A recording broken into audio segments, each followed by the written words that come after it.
तुम्हालाही तुमच्या बाळाला लंचमध्ये काय द्यायचा हा प्रश्न पडत असेल तर ही रील तुमच्यासाठी।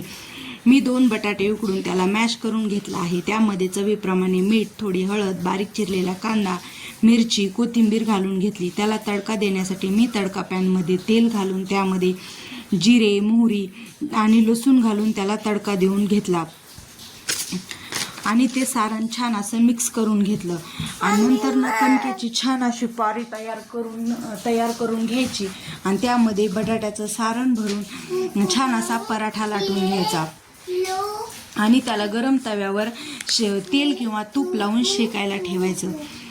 तर तयार होतो छान असा आलू पराठा। हा तुम्ही मुलाला लंचला देऊ शकता किंवा टिफिनमध्येही देऊ शकता। हा एक तर पौष्टिक आहे आणि हेल्दीही आहे, मुलं याला आवडीने खातात।